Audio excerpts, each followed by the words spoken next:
Hey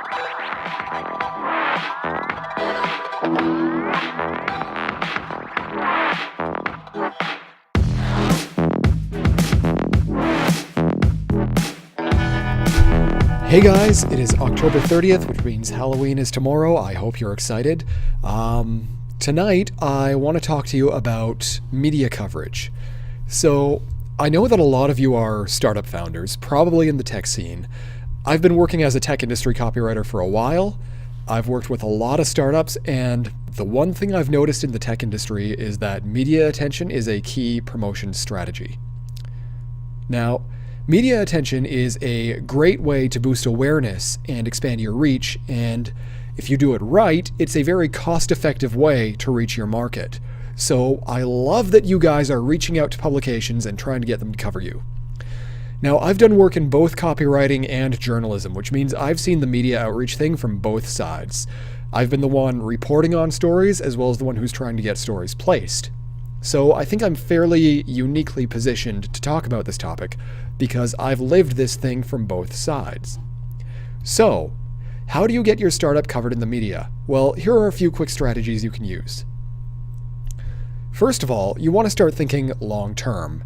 Sending out a mass email can work, but it's more effective and it'll generate more and better coverage over time if you can cozy up to some reporters and establish a relationship. This will also help you to stand out when you contact them, which is important because journalists are very busy people. They have very little time to review pitches from startups. So you want to try to establish a relationship first, because that's going to be a lot more effective long term. Second, when you're trying to get media coverage, you need to stop thinking like a founder and start thinking like a reporter. Now, as a founder, you're probably thinking, I need to get media attention so I can let more people know about my startup and hopefully get more clients. But do you know what journalists are thinking about? Journalists and their editors are thinking, I need to find an interesting story to report on to fill this issue, or I need to find an expert source who can speak on this topic. So the first thing you'll want to start thinking about is how your startup can fit into a compelling story that a journalist will want to write or serve as an expert source. Maybe your startup is helping solve a local problem that's been getting a lot of media attention lately, or maybe you have a lot of expertise on some kind of an obscure but relevant issue. So a great way to capitalize on that is to structure your media release by talking about the problem and the solutions that you're building. You also want to talk about your own personal why. Why did you start this business?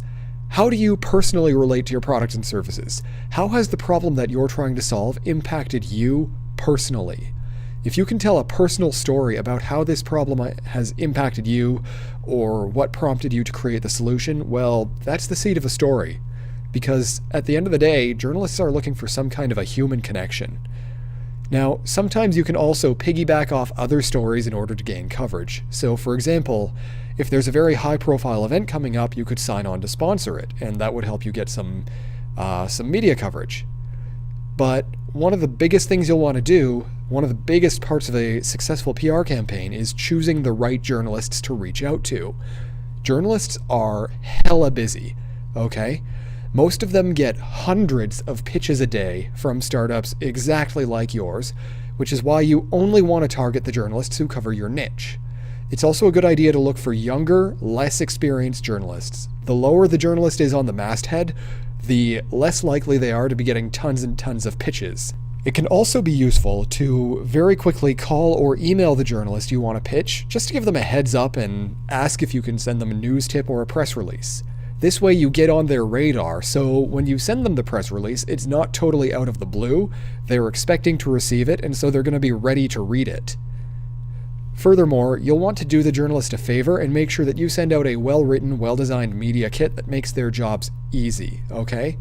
Journalists love to include background research in their articles to add flavor, but they're super busy people, and they will definitely appreciate anything you can do to make their jobs easier. So, a solid media kit will give journalists all the background information they need to write the story, and maybe even a quote from your founder. And finally, when you do pitch a journalist, you'll want to do it by email, preferably before 11 in the morning, because there was one muckrack study that found 43% of journalists prefer to be pitched before 11 a.m. All right, because Before 11 a.m. is when the journalists are planning out what they're going to cover. This study also showed that 92% of journalists prefer to be pitched over email. So while it is acceptable to make a quick phone call just to give them a heads up that you're going to be pitching them, you'll want to do the actual pitch by email. Also, try to keep your pitch to no more than 3 paragraphs. Anything more than that and the journalist is going to lose interest. Again, these are very busy people. Now, there are also a few don'ts to be aware of. According to the Muckrack study, some of the main reasons that pitches get rejected is because they're not personalized and the subject matter is irrelevant. So in other words, you want to make your pitch personal. Use the journalist's name, maybe reference an article they wrote, and make sure you make it very clear how your pitch relates to the kinds of stories they like to tell. Well, that's it for this video. If you found these tips useful, then please be sure to like, share, subscribe. Thanks, guys. Talk to you later.